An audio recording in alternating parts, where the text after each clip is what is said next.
صلى الله عليه وسلم سيدنا كريم صلى الله عليه وسلم. الشیطان الرجیم. بسم اللہ الرحمن الرحیم. الحمد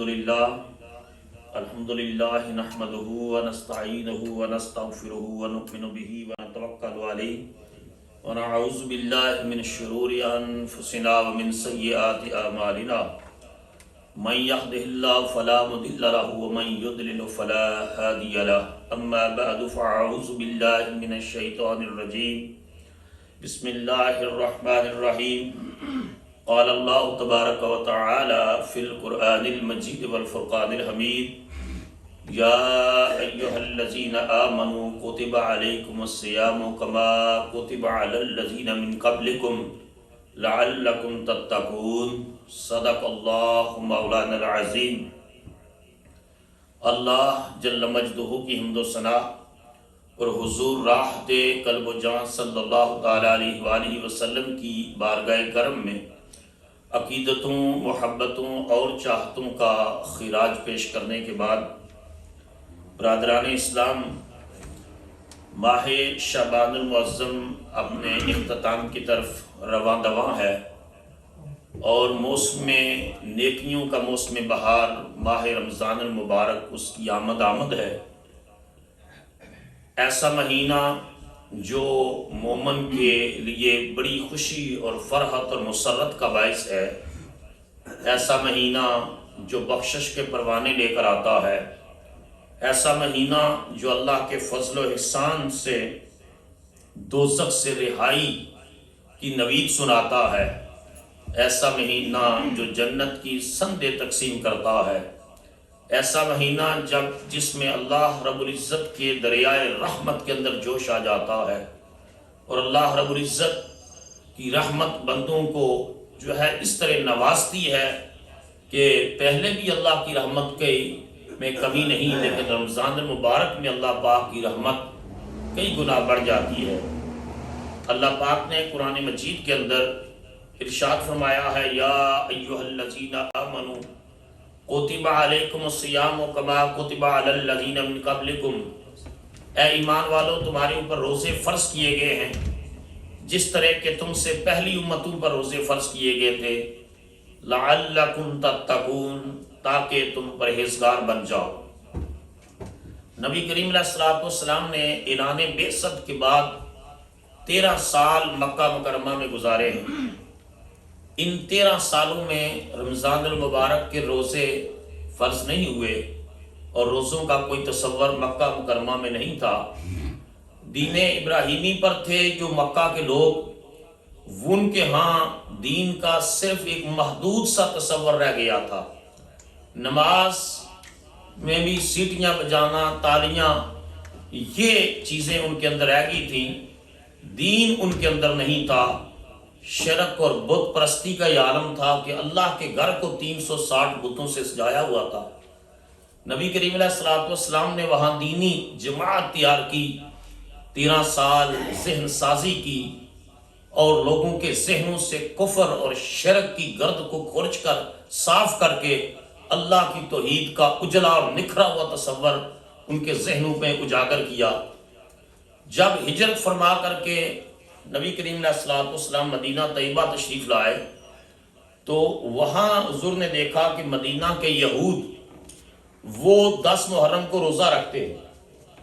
نبی پاک علیہ السلام نے پوچھا کہ 10 محرم کا روزہ کیوں رکھتے ہیں؟ تو انہوں نے کہا کہ اس دن حضرت موسیٰ علیہ السلام کو فرعون سے نجات ملی تھی تو ہم شکر کا روزہ رکھتے ہیں.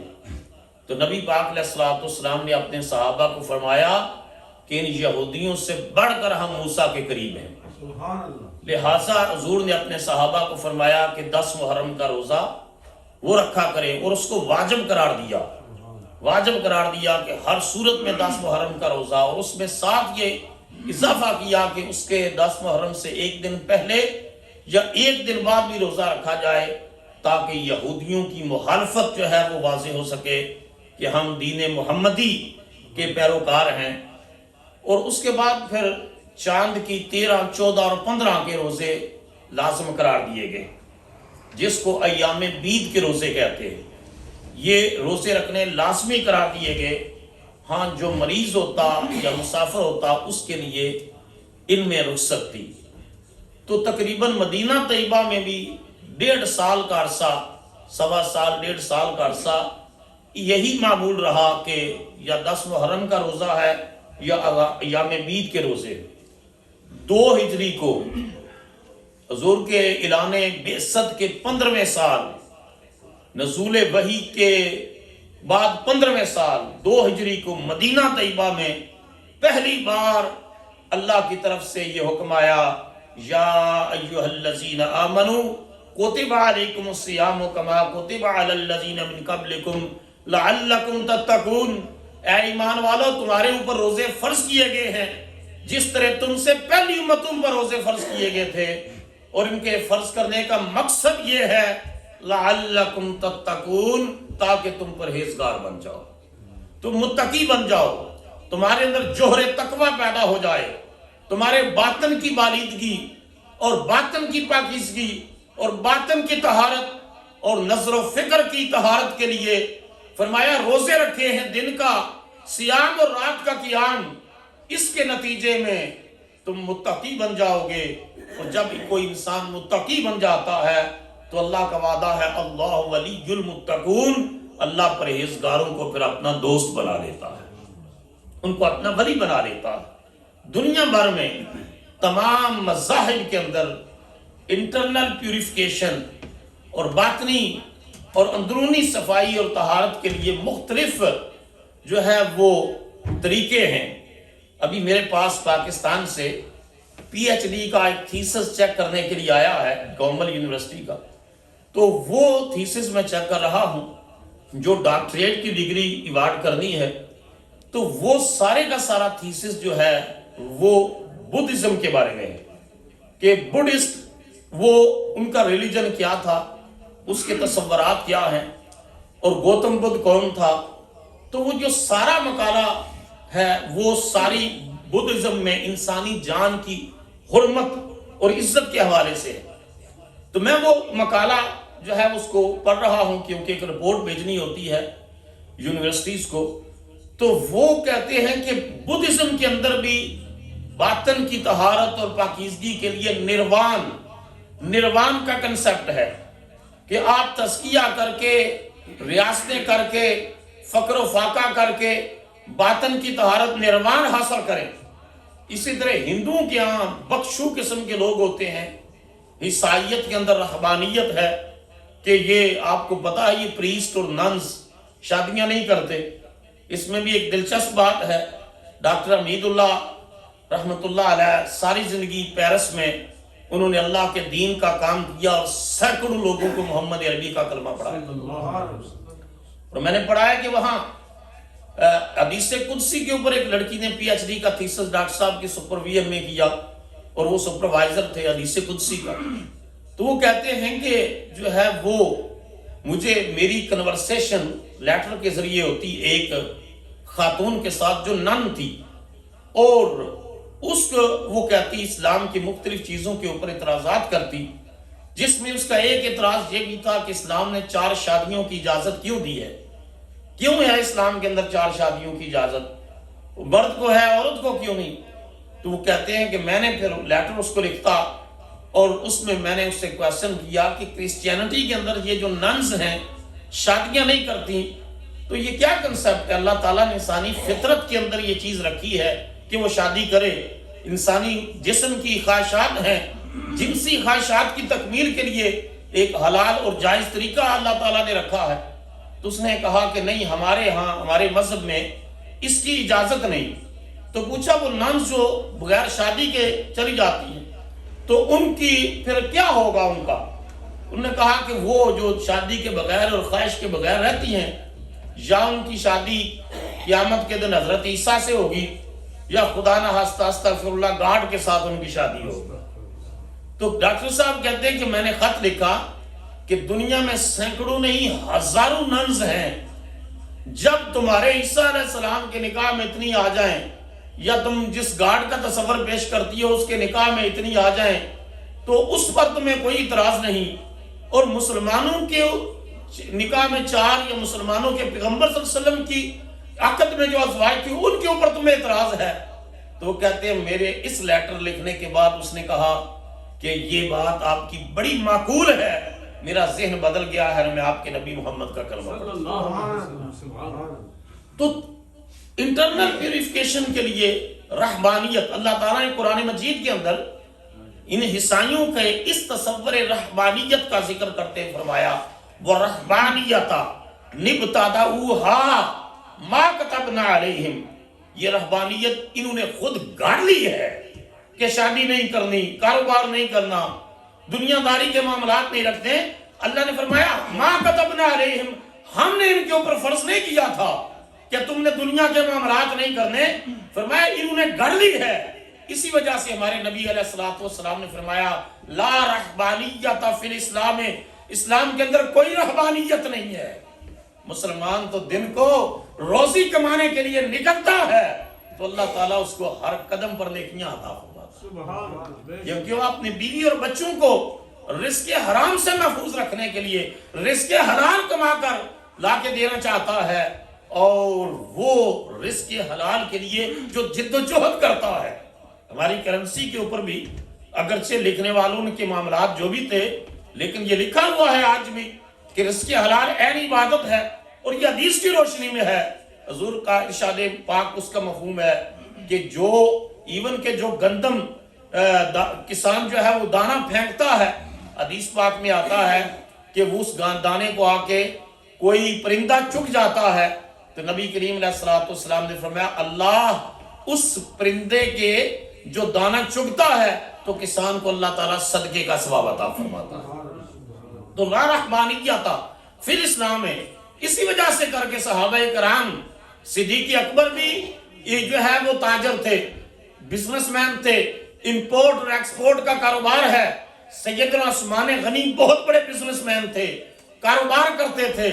سیدنا فاروق اعظم، صحابہ کی اکثریت کو کاروبار بھی کرتی ہے، زراعت بھی کرتی ہے، اور ساتھ رب کے ساتھ تعلق کا یہ عالم ہے، رب کے ساتھ تعلق کا کہ آسمانوں سے اعلان ہوتا ہے رضی اللہ عنہم ورضوا عنہ، میرے محبوب خوشخبری سنا دو اللہ ان سے راضی ہو گیا ہے، یہ اللہ سے راضی ہو گیا۔ نعرہ تکبیر، اللہ اکبر، نعرہ رسالت، یا رسول اللہ، نعرہ حیدری، یا تو اسلام کے اندر رہبانیت کا کوئی تصور نہیں ہے۔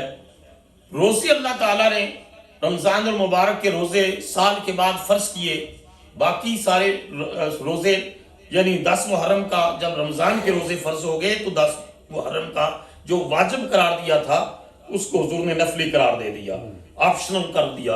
اور اسی طرح ایام بیت کے جو روزے ہیں شروع میں لازمی قرار دیے گئے، بعد میں ان کو آپشنل کر دیا گیا کہ جو آدمی جو ہے وہ چاند کی 13، 14 اور 15 کو جو ہے روزہ رکھے اس کو بہت بڑا اجر اور ثواب ملے گا۔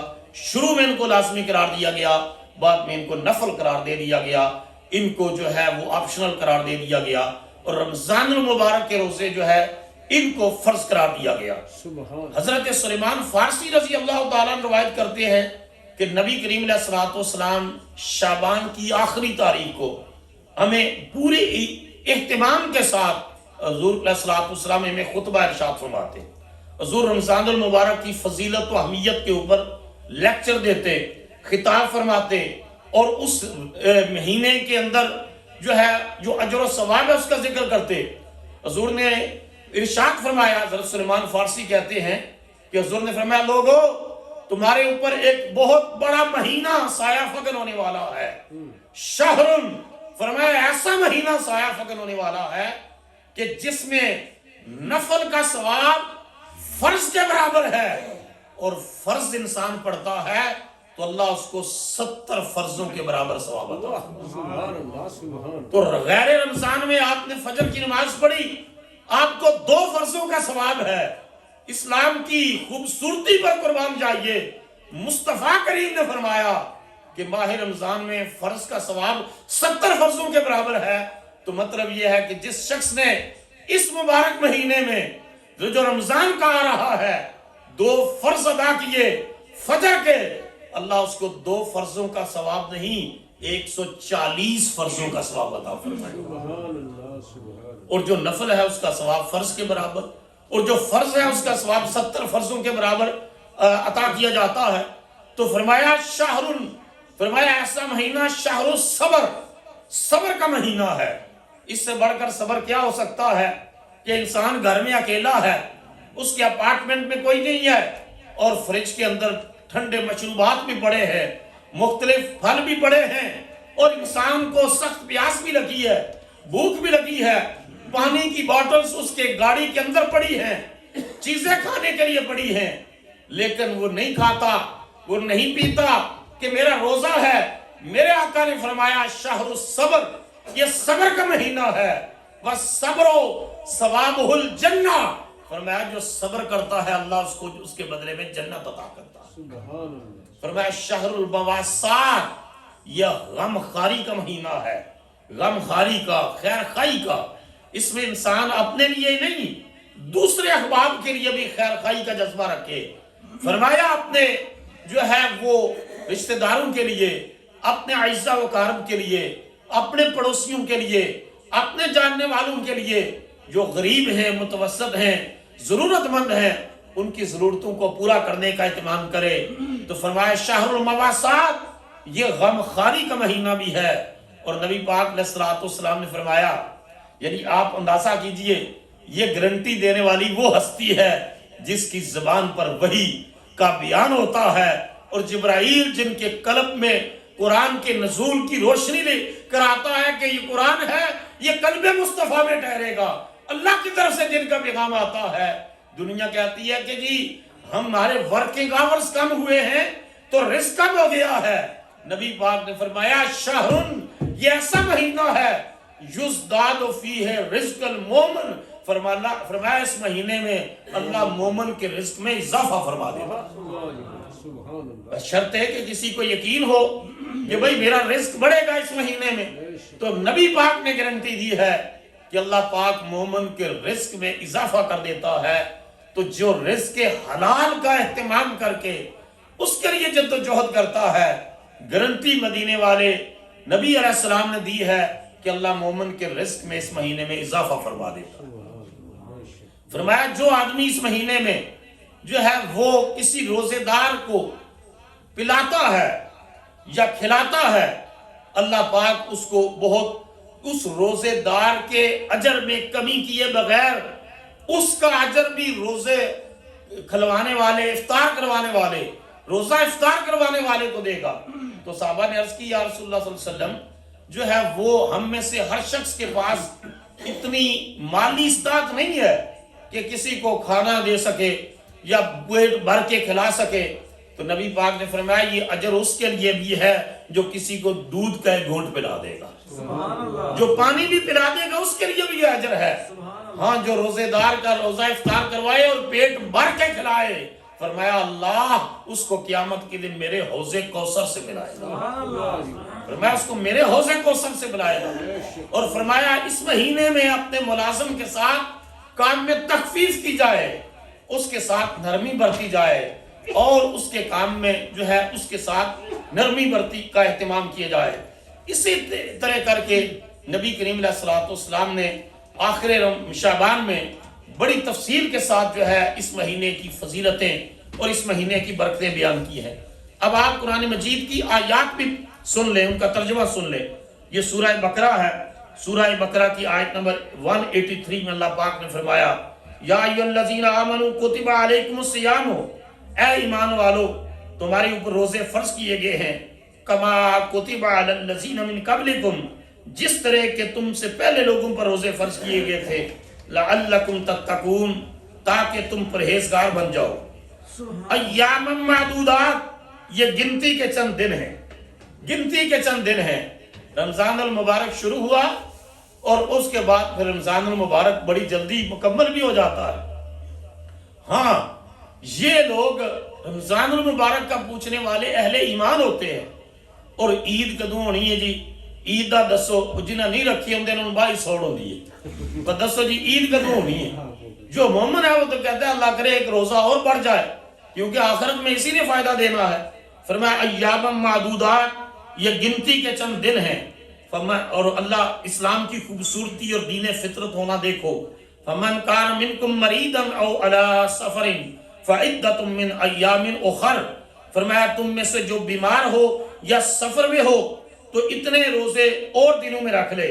اللہ پاک نے کتنی سہولت دی کہ جو شخص بیمار ہے اللہ پاک اس کے لیے اس رخصت کا راستہ رکھا ہے کہ وہ بیماری کی ایام میں اگر روزہ نہیں رکھ سکتا تو جب اللہ اس کو صحت عطا فرمائے گا وہ روزہ رکھ لے، اللہ اس کا قبول فرما لے. اور بیماری بھی ایسی ہو، آج تو ہر شخص بیمار ہے نا، بیماری بھی ایسی ہو کہ روزہ رکھنے سے وہ بیماری بڑھ جانے کا خدشہ ہو کہ میں روزہ رکھوں گا یہ بیماری بڑھ جائے گی. اسی طرح حالت سفر میں مسافر کو رخصت دی. حتیٰ کہ آپ کو بتایا جب جو پہلا اسلام کا غزوہ ہوا، غزوہ بدر، یہ رمضان المبارک میں ہوا. کس رمضان کو؟ 17 رمضان. تو جب سفر میں نکلے تو نبی کریم علیہ الصلوۃ والسلام نے فرمایا اللہ تعالیٰ کی طرف سے رخصت ہے کہ سفر میں روزہ افطار کر سکتے ہیں. حضور نے پانی کا پیالہ منگایا اور روزہ جو رکھا تھا حضور نے افطار کر دیا دن کے وقت. چند صحابہ کرام انہوں نے کہا، انہوں نے تو جب دیکھا رسول اللہ نے روزہ افطار کر دیا تو انہیں دڑا دڑ روزے افطار کرنے شروع کر دی. چند صحابہ نے کہا، انہوں نے کہا کہ ہم تو ہمارے اندر جسمانی طاقت بڑی ہے، ہم اس سفر کی صحبت کو بھی برداشت کر لیں گے، گرمی کو بھی برداشت کر لیں گے، لیکن ہم روزہ جو ہے مکمل کریں گے، روزہ افطار نہیں کریں گے دن کے وقت. تو صحابہ نے کہا، دوسرے صحابہ نے کہا، انہوں نے کہا کہ اجر اور ثواب روزہ رکھنے میں زیادہ نہیں ہے، اتباع مصطفیٰ میں زیادہ. جو رسول اللہ نے کیا ہے حضور کی اتباع میں زیادہ اجر ہے. تو اس وجہ سے جنہوں نے مصطفیٰ کو دیکھ کر افطار کر لیا ہے اللہ ان کو زیادہ اجر عطا فرما رہا. فرمایا فدیۃ او وعلی الذین یطیقونہ، اور جو لوگ اسے بہت مشکل سے ادا کر سکیں، فدیۃ طعام مسکین، ان کے ذمہ فدیہ ہے مسکین کا کھانا. جو آدمی ایسا ہو کہ روزہ رکھ ہی نہیں سکتا تو وہ ایک مسکین کو جو ہے وہ کھانا کھلائے گا 60 دن. جو یہ تو ہے کفارہ ہے، لیکن جو آدمی روزہ رکھنے کی استطاعت ہی نہیں رکھتا وہ مسکین کو کھانا کھلائے گا، صبح شام پیٹ بھر کے اس کو کھانا کھلائے گا. ہاں جو توڑ دے گا وہ 60 دن کھلائے گا، لیکن جو اس قابل ہی نہیں ہے کہ روزہ رکھ سکے یہ تو اس کے لیے یہ ہے کہ وہ مسکین کو صبح شام پیٹ بھر کے کھانا کھلا دے، یہ اس کے روزے کا فدیہ ہو جائے گا. وَمَن تَطَوَّعَ خَيْرًا فَهُوَ خَيْرٌ لَهُ، اور جو خوشی سے زیادہ دے وہ اس کے لیے زیادہ بہتر ہے، یعنی کم از کم ایک مسکین کو کھانا کھلائے اور اگر اس زیادہ کرے تو اس کے لیے بہتر ہے. وَأَن تَصُومُوا خَيْرٌ لَكُمْ إِن كُنتُمْ تَعْلَمُونَ، اور فرمایا تمہارا روزہ رکھنا ہی بہتر ہے تمہارے لیے اگر تم جانتے ہو. یعنی اگر سفر کی حالت میں رخصت ہے، وہ جو میں نے مثال دی ہے وہ حضور کی اتباع کی تھی کہ رسول اللہ کی اتباع میں اگر زیادہ ہے تو حضور نے سفر میں افطار کر لیا کہ سخت گرمی تھی اور جنگ جو ہے وہ جہاد پر جا رہے تھے. آج سہولت ہو گئی تو اگر کوئی شخص یہ سمجھتا ہے کہ میں سفر پہ ہوں لیکن مشکل نہیں ہے میں روزہ رکھ سکتا ہوں، یا بیماری ہے لیکن اس کے باوجود وہ بیماری بڑھنے کا اندیشہ نہیں ہے، بیماری تھوڑی ہے روزہ رکھنے سے وہ بیماری زیادہ نہیں ہوگی، فرمایا تصوموا خیر لکم، اگر روزہ رکھ لو گے تو بہتر ہے. یہ بہتر کون کہہ رہا ہے؟ کائنات کا رب کہہ رہا ہے، جو جسموں کا بھی مالک ہے جو روحوں کا بھی مالک ہے، وہ کہہ رہا ہے تمہارے لیے بہتر ہے اگر تم جانتے ہو. شہر رمضان الذی انزل فیہ القرآن، ماہ رمضان ہے جس میں اتارا گیا ہے قرآن پاک، ھدی للناس وبینات من الہدی والفرقان، اس حال میں کہ یہ راہ حق دکھاتا ہے لوگوں کو اور اس میں روشن دلیلیں ہیں ہدایت کی اور یہ حق و باطل میں تمیز کرتا ہے.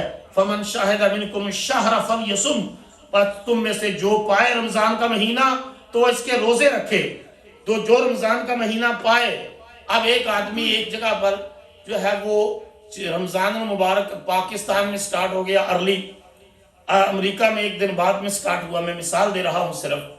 تو جس آدمی نے رمضان المبارک پاکستان سے سٹارٹ کیا اور یہاں ایک دن بعد شروع ہوا، اور فرض کریں کہ اس یہاں 30 ہی رمضان مبارک کے روزے ہیں، 30 دنوں کا مہینہ ہے، تو وہ 31 دن روزے رکھے گا، کیونکہ فمن شاہد منکم الشہر، جو رمضان کا مہینہ پائے تو اس نے پا لیا وہاں جہاں سے اس نے شروع کیا اور اس کے بعد ٹریول کر کے یہاں آ گیا، یہاں 30 دن تھے، ایک وہاں سے شروع کیا، اسی طرح اسی ملک میں سٹارٹ کرتا ہے کہ جب یہ شروع نہیں ہوا اور جہاں جانا ہے وہاں شروع ہو چکا ہے، تو اس کے 28 پنجے فمن شاہد منکم الشہر، تم میں سے جو رمضان کا مہینہ پائے فلیصم، تو یہ اس کے روزے رکھے، ومن کان مریضا او علی سفر فعدۃ من ایام اخر، دوسری بار فرمایا جو بیمار ہو اور سفر میں ہو تو اتنے روزے اور دنوں میں رکھ لے، یرید اللہ بکم اليسر، اللہ کی ذات پر قربان جاؤ، اللہ کہتا ہے اللہ تمہارے لیے آسانی اور سہولت چاہتا، بولو نا سبحان اللہ، یرید اللہ بکم اليسر، اللہ تمہارے لیے آسانیاں چاہتا ہے، سہولتیں چاہتا ہے۔ بڑے بد نصیب ہے وہ لوگ جو کہتے ہیں جی روزے کا کوئی فائدہ نہیں ہے، روزے کا آج تو میڈیکل سائنس چیخ چیخ کے کہہ رہی ہے آپ کی سینکڑوں بیماریاں ایسی ہیں جو روزہ رکھنے کے نتیجے میں اللہ دور فرما دیتا ہے، اور یہ تو کہتے ہیں کہ آپ اتنے گھنٹوں کی فاسٹنگ کریں اور اس فاسٹنگ کے نتیجے میں یہ بیماری ختم ہوگی، تو دیکھو نا اللہ تعالیٰ فرمایا تمہارے لیے آسانی چاہتا ہے، سہولت چاہتا ہے، ولا یرید بکم العسر، اور اللہ تمہارے لیے تنگی نہیں چاہتا، اللہ تمہارے لیے دشواری نہیں چاہتا، وَلِتُكْمِلُ الْعِدَّةَ، اور چاہتا ہے کہ تم گنتی پوری کر لیا کرو، وَلِتُكَبِّرُ اللَّهَ عَلَى مَا هَدَاكُمْ، اور اللہ کی بڑائی بیان کیا کرو اس بات پر کہ اس نے تمہیں ہدایت دی ہے۔ اونچا بولو نا، وہ پروفیسر جو کسی یونیورسٹی میں ایک سبجیکٹ کے اوپر اسپیشلائزڈ ہے، اسپیشلائزیشن ہے اس کی، جو سائنٹسٹ ہے، جو بڑے سے بڑا فلاسفر ہے، بڑے سے بڑا فلسفی ہے، آپ اندازہ کر جائیں کہ وہ اس کو دین اسلام کی اگر ہدایت نصیب نہیں ہے تو وہ بد نصیب ہے، لیکن ایک دیہاتی، ایک ان پڑھ آدمی، ایک ٹیکسی ڈرائیور، ایک مزدوری کرنے والا، ایک ان پڑھا لکھا لیکن رب کی بارگاہ میں اس کے حکموں کو مانتا ہے، تو فرمایا اللہ کی کبریائی بیان کرو کہ اس کو ہدایت نہیں دی، رب نے تمہیں ہدایت عطا فرما دی۔ یہ ہدایت سب سے بڑی ڈگری ہے، یہ سب سے بڑی ڈگری ہے ہدایت۔ نبی پاک کے صحابی حضور سیدنا صدیق اکبر کے ساتھ تھے، ایک صحابی وہ بکریاں چرا رہے تھے، تو صدیق اکبر گئے، انہوں نے کہا کہ یہ رسول اللہ صلی اللہ علیہ وسلم بھی میرے ساتھ ہیں، وہ درخت کے نیچے تشریف فرما ہے، تو نبی پاک علیہ السلام کو بھوک لگی ہے تو ایک بکری کا دودھ دونے کی اجازت دی جائے، تو اس نے کہا نہیں، یہ میں تو بکریوں کا چرواہا ہوں، یہ بکریاں تو کسی کی ہیں، تو کہا اللہ کے رسول وہاں تشریف فرما ہے، انہوں نے کہا وہ بات تو ٹھیک ہے، میں اللہ کے رسول پر قربان جاؤں لیکن میں امانت میں خیانت نہیں کر سکتا، اونچا تے بولو نا، میں امانت میں آنا، تو یعنی یہ ڈگری سب سے بڑی ڈگری ہے۔ آپ دنیا کا بڑے سے بڑی کالج اور یونیورسٹی سے علم لے لیں، اگر دیانتداری نہیں تو کچھ نہیں ہے، تو انہوں نے کہا کہ میں امانت میں خیانت نہیں کر سکتا، تو حضور نے پھر فرمایا ابو بکر اس کو کہو کہ ٹھیک ہے، تم وہ بکری لے کر آؤ جس کے اوپر نر کا، جس کے ساتھ جو ہے ملاپ نہ ہوا ہو، جس کے ساتھ جو ہے نر کا ملاپ نہیں ہے، آپ کو پنجابی میں سے کہنے ہیں پچھر، وہ اس کو لے کر آؤ، وہ جو نر کا ملاپ نہیں ہے اس کو لے کر آئے، اور نبی کریم علیہ السلام نے اس کے اوپر اپنا دست نبوت رکھا تو اللہ نے اس کے تھنوں کو دودھ کے ساتھ بھر دیا۔ نعرہ تکبیر، نعرہ رسالت، نعرہ حیدری۔ تو نبی کریم علیہ السلام صدیق اکبر نے دودھ دوہا، خود بھی پیا، اور رسول اللہ نے دیا، فرمایا یہ تو امانت میں خیانت نہیں ہے، یہ اللہ نے ہمیں عطا فرمایا۔ اور اسی طرح یہ جو ہے وہ خیبر کے قلعے رسول اللہ نے فتح کیے یہودیوں کے، میں اس کے اوپر چیپٹر پڑھ رہا تھا، تو اس کی ڈیٹیل کا وقت نہیں ہے، جب خیبر کے قلعے فتح ہو گئے تو انہوں نے کہا وہ بہت زرخیز زمین تھی، تو صحابہ کرام نے جو ہے وہ فتح کر لیا، تو یہودیوں کو انہوں نے کہا کہ نبی کریم علیہ السلام کی خدمت میں عرض کی، مدینہ طیبہ سے دور تھے کہ ہم زراعت کے معاملے میں بڑے جو ہے وہ مشاق ہے، ایکسپرٹ ہے زراعت کھیتی باڑی میں، آپ یہ زمین ہمیں پٹے پہ دے دیں، ٹھیک ہے، اور ہم اس کا آپ کو حصہ دیتے رہیں گے۔ رسول اللہ نے ان کی تجویز مان لی کہ ٹھیک ہے، زمین اب اس مسلمانوں کی ہے، فتح ہو گئی ہے، لیکن تمہیں ہم اجازت دیتے ہیں کھیتی باڑی کرو، فصلیں اگاؤ، پھل فروٹ، لیکن یہ جو ہے وہ تم مزارع کی حیثیت سے کام کرو گے اس کے اوپر، اور ہمارا کولیکٹر آئے گا سال کے بعد اور آ کے جو ہے وہ اپنی لے جائے گا، تمہیں حصہ تمہارا دے دے گا، اور وہاں اپنا حصہ مدینہ طیبہ میں۔ تو حضور کے صحابی وہاں تشریف لے جاتے ہر سال. ایک سال یہودیوں نے کہا کہ ان کو تھوڑا سا نا چیک کرتے ہیں کہ یہ جو ہے وہ ہر سال آ کر کلیکٹ کرتے ہیں پیسے اور کلیکٹ کرتے ہیں غلہ اور کلیکٹ کرتے ہیں اجراس اور لے جاتے ہیں، تو بہتر یہ ہے کہ اس مرتبہ ان کو چیک کیا جائے. تو انہوں نے حضور کے صحابی کو دیکھیے یہ ہے اسلام اور یہ ہے دین. انہوں نے ایک ٹرے پیش کیا سیپریٹ. انہوں نے کہا کہ یہ ذرا آپ کے لیے ہے. انہوں نے کہا بھئی اس میں کیا ہے؟ کہا ذرا تمہارے لیے گفٹ ہے، تحفہ ہے. بھئی ہے کیا؟ جب انہوں نے اوپر سے اس کو کھولا تو اس کے اندر سونا تھا، اس کے اندر چاندی تھی اور سونے کی ڈلیاں تھی. انہوں نے کہا یہ تمہیں دیا ہے، یہ جا کر محمد صلی اللہ علیہ وسلم کو حساب جو ہے وہ ذرا دوسرے طریقے سے دیا کرو، اور یہ ہمارا جو تم ایک ایک پائی کا حساب کرتے ہو نا یہ نہ کیا کرو. تو انہوں نے کہا لعنت ہے تمہارے اوپر، تم یہ کہتے ہو میں خدا سے دغا بازی کروں، رسول سے دغا بازی کروں. یاد رکھ لو یہ اللہ اور رسول پر ایمان کی وجہ سے اللہ نے تمہیں شکست دی ہے اور محمد عربی کو فتح عطا فرمائی. یہودیوں نے اس کی یہ بات سنی کہ اس نے سونا ٹھکرا دیا ہے، اس نے چاندی ٹھکرا دی ہے اور اپنے نبی اور اپنے دین سے غداری نہیں کی. انہوں نے جو جملہ کہا اللہ اکبر، انہوں نے جو جملہ کہا وہ جملہ ہلا دینے والا ہے. انہوں نے کہا اے محمد عربی کے غلام، اے محمد عربی کے صحابی، یہ جو زمین اور آسمان کھڑا ہے نا یہ تمہارے عدل کی وجہ سے کھڑا ہے، یہ تمہارے انصاف کی وجہ سے آسمان زمین پر نہیں گر رہا. جب تک انصاف کرنے والے لوگ، عدل کرنے والے لوگ دنیا میں موجود ہیں اس وقت تک آسمان کھڑا ہوگا. آج مسلم معاشرے کیوں پٹ گئے؟ کیوں آج ہماری حالت ہے؟ ہم میں دیانتداری نہیں رہی، ہمیں امانت نہیں رہی. ڈنڈی مارنا، بے ایمانی کرنا، جھوٹ بولنا، دغا بازی کرنا، دھوکہ دینا، فراڈ کرنا، لوگوں کے حقوق مارنا، حصہ داری میں حصہ ڈال کے اس کا حق کھا جانا، یہ مسلمان کے وتیرے اور شیوے بن گئے ہیں. آج لوگ یہودی کے پاس جاتے ہیں کہ جی یہ وکیل اچھا ہے، یہ دغا بازی نہیں کرے گا. مسلمان وکیل بھی نہیں کرتا. جو کریکٹرسٹک مسلمانوں کی تھی، یہ آیت جو میں نے ختم کی، اللہ نے فرمایا وَلَتُكَبِّرُ اللَّهَ عَلَى مَا هَدَاكُمْ. تم اللہ اکبر کیوں کہتے ہو؟ سبحان اللہ، اللہ نے تمہیں ہدایت دی ہے. وَلَعَلَّكُمْ تَشْكُرُونَ، تاکہ تم شکر گزار بنو کہ اللہ نے کسی اور کو نہیں تمہیں ہدایت عطا فرمائی ہے، اور تم شکر ادا کرو اللہ کا، اور شکر ادا کرو محمد عربی کا. اپنے فور فادر تو دیکھو نا، ہمارے فور فادرز کیا تھے؟ 2 4 5 نسلوں پر چلے جاؤ، کوئی پتہ نہیں کیا تھا، کوئی پتہ نہیں کیا تھا. یہ تو اللہ کا فضل ہے اور محمد عربی کا کرم ہے کہ اللہ نے توحید کی جامع طہورا اور محمد عربی کی غلامی نصیب فرمائی. تو اصل چیز سے ہے ہدایت ہے. بولو ساری اصل چیز ہدایت. پاناما میں کسی مولوی صاحب کا نام آیا، کسی مدرس کا نام آیا، کسی امام کا؟ جتنے ہارورڈ سے پڑھے ہوئے، آکسفورڈ سے پڑھے ہوئے، کیمبرج سے پڑھے ہوئے حرام خور، ملوں کے مالک اور ٹھیکیدار اور بڑے بڑے پیسے والے فیوڈلسٹ، وہ سارے حرام خوروں کے پیسہ غریبوں کا نچوڑ کے جو ہے وہ پاناما اور دیگر بینک، سوئس بینکوں میں اور دیگر جو ہے دنیا کے کسی غریب آدمی، کسی دین انسان کے اندر جو ہے ایمان کی غیرت پیدا کرتا ہے. تو یہ جتنے بھی بڑے بڑے کوالیفائڈ ہیں، یہ ڈگری لے لی، یہ ڈگری لے لی، یہ ڈگری لے لی، یہ ڈگریاں لے کے بعد لوگوں کا خون نچوڑنا. اقبال کہتے تھے ہم تو سمجھے تھے کہ لائے گی فراغت تعلیم، کیا پتا تھا کہ چلا آئے گا الہاد بھی ساتھ. ہم تو سمجھتے تھے کہ کالج کھل رہے ہیں، یونیورسٹیاں بن رہی ہیں، اس سے لوگوں کے اندر فراغت پتا آئے گی، کیا پتا تھا کہ چلا آئے گا الہاد بھی ساتھ. آپ ٹی وی پر بیٹھ کے بک بک کرتے ہیں کہ روزے کا کوئی فائدہ نہیں، فطرانے کا کوئی فائدہ نہیں، جو حج پر پیسے خرچ کرتے ہیں غریب کو دے دو. لعنت ہے تمہارے اوپر اور تمہاری ڈگریوں اور تمہارے عہدوں کے اوپر.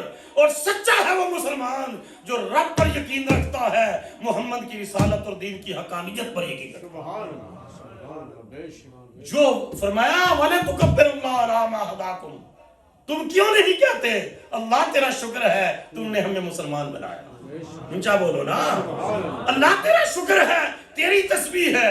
ہم بھی آج رام رام کر رہے ہوتے اگر محمد عربی کی غلامی نصیب نہ ہوتی. آج بھی ہم یہ چرچوں کے اندر ٹن کھڑکا رہے ہوتے. 8ویں دن کے بعد عیسائی جاتا ہے، پاپا کے سامنے جا کر کنفیس کرتا ہے، اور خدا کے بندے تو رب کا شکر ادا کر، 5 بار تیری پیشانی جھکتی ہے، آسمان کے فرشتے بھی تیرے مقدر پر رش کرتے ہیں کہ یہ ہے رب کا بندہ، یہ ہے محمد کا غلام جس کی پیشانی اللہ کے دروازے پر جھکتی ہے۔ آسمان کا فرشتہ، اس کی تو نہ بیوی ہے نہ اس کے بچے ہیں، آسمان کا فرشتہ اس کی تو نہ اس نے مورگج پے کرنی ہے، نہ اس نے رینٹ دینا ہے، نہ بچوں کی میڈیسن لے کر آنی ہے، نہ اس نے قسطیں دینی ہے، وہ تو اس کا کام ہی اللہ اللہ، تسبیح۔ ہمارے ایک شاہ صاحب تھے، وہ قاہرہ میں ہمارے لالا موسیٰ کے پاس چودھری شکیل صاحب ہی آئے زیادہ میں، وہ اس قاہرہ میں تقریر کر رہے تھے اور انہوں نے کہا کہ مسلمانوں اور تسی اللہ کا شکر ادا کرو، انہوں نے کہا جبرائیل اس مقام تے نہیں پہنچتا جتے محمد دا غلام پہنچتا ہے۔ انہوں نے کہا فرشتے دی بھی زنانی رس جائے تے کہہ رہے آ جائے تے وہ فرشتہ واپس لینا ہوئے تے کہہ رہے آئے ٹور رہا میں دیکھنا پھر اللہ دی کس طرح یاد کرنا۔ انہوں نے کہا تسی یہ ساری مشکلات سے گزر کے اللہ کو جب یاد رکھے ہوئے ہو نا، یقین جانو اللہ نے فرمایا وَلَتُكَبِّرُ اللَّهَ عَلَىٰ مَا هَدَاكُمْ وَلَعَلَّكُمْ تَشْكُرُونَ، اللہ کی کبریائی بیان کیا کرو اور شکر ادا کیا کرو، اللہ کو نے ہمیں اپنی ذات پر ایمان بخشا ہے، محمد کی غلامی عطا فرمائی۔ تو یہ روزے آ رہے ہیں، سارے انشاءاللہ نیت کریں روزے رکھنے، اونچا پچھائی آتے ہیں بدے بولے اونچا بولو سارے انشاءاللہ۔ ہاں اگر بیماری آ جائے تو اللہ تعالیٰ نے رخصت دی ہے کہ بعد میں جو ہے فدیہ دے دو، یا پھر جو ہے رمضان کے روزوں کا بعد میں ان کی قضا کر لو اگر سخت بیماری یا بیماری کے بڑھ جانے کا اندیشہ ہے۔ لیکن اور انشاءاللہ تراویح بھی پڑھو گے، انشاءاللہ بولو اونچا بولو سارے انشاءاللہ، تراویح بھی انشاءاللہ۔ ایک کہتے ہیں جی 8 ہی تراویحاں نے، ٹھیک ہے جی 8 ہی تراویحاں۔ ابھی میں حدیث تو سنائی ہے کہ نبی پاک علیہ السلام فرمایا کہ نفل دا ثواب فرض دے برابر، اگر 8 ہی نے تو 12 پڑھو دے نال 20 پوریاں کرو دے تو 12 نفل پڑھ ہو جان دے، اگر فرض کرو نفل ہو جان دے تو اللہ 12 فرضاں دا ثواب نہیں دینا، 12 فرضاں دا۔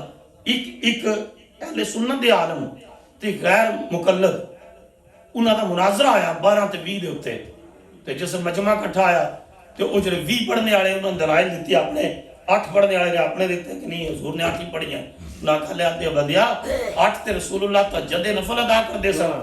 اچھا انہوں نے کیا قیامت تک جڑے گے فیصلہ ہویا کہ تراویحاں 8 ہی سن، تو میں اللہ دی بارگاہ چ آکھاں گا یا اللہ 8 میریاں قبول کر تے جڑیاں 12 نے انہاں نوں نفل بنا دے، تے جے اے فیصلہ آیا کہ تراویحاں 20 سن تو 12 کتوں پوریاں کرے گا، تو کتوں لے آویں گا 12؟ انہوں نے کہہ دیتے فیصلہ ہو گیا کہ تراویحاں، اور آج یہ سارے کہتے ہیں جی مکہ اور مدینہ، مجھے بتاؤ حرم مکہ میں کتنی تراویحاں ہوئی ہیں؟ بولو نا، اے تسی سارے نے جڑا نا میں دیکھنا ہے ابوے دنگو لنگدے جی اوتھے 8 پڑھتے ہیں، اگر عربیاں دے ٹر جانے کیاں نے مینوں پتہ ہے، ایتھے جی اوتھے 8 پڑھتے ہیں، 4 پڑھ کے نالے بچے باہر کھیڑتے ہیں نالے زنانیاں جانیاں، تراویحاں 20، بولو کتنیاں نے؟ 20 تراویحاں نے۔ مدینہ شریف کتنیاں پڑھتے ہیں؟ مسجد نبی شریف تے جی 20 تے حرم مکہ دے جی 20 تے ہر دنیا پوری دے اس واسطے کر کے 8 تراویحاں دا کوئی کنسیپٹ نہیں ہے، بھی جڑا کردا ہے دغابازی کردا ہے او دا کوئی تصور نہیں۔